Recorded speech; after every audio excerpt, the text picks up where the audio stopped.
Ce projet de loi a été rejeté par tous les groupes en commission des finances. Tous, puisque même les macronistes ont voté contre, tant ils ont honte de leur propre bilan. Et il faut dire que ce bilan est lourd, il est même très lourd.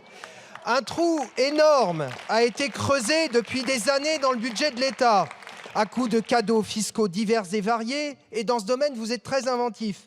200 milliards d'aides aux entreprises chaque année, auxquels s'ajoutent tous les dispositifs de diminution des recettes fiscales, diminution qui se monte à 62 milliards rien que pour 2023.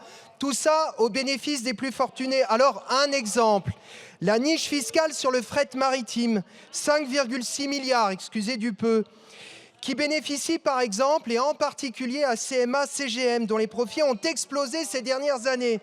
Son dirigeant, Rodolphe Saadé, qui est par ailleurs milliardaire et bien en cours, ne paie quasiment pas d'impôts. Tout va bien. Tout va bien pour Sanofi aussi. On sait les conclusions qu'ils en ont tirées. Mais vous ne cessez dans le même temps de vanter vos résultats en matière économique et de création d'emplois. Alors voyons les faits. En réalité, vous avez fait exploser la précarité. 11,5 millions de personnes sont pauvres, 17% de la population. La France est le pays d'Europe où la pauvreté a le plus augmenté ces dernières années.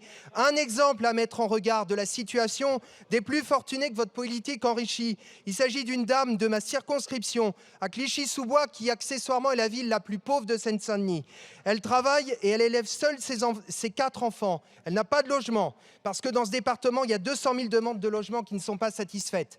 Elle se retrouve sans domicile et les appels au 115 sont sans réponse, faute de place en nombre suffisant. Des exemples comme celui-là, il y en a des milliers, mais en septembre 2023, par décret, vous avez annulé 5 milliards de crédits.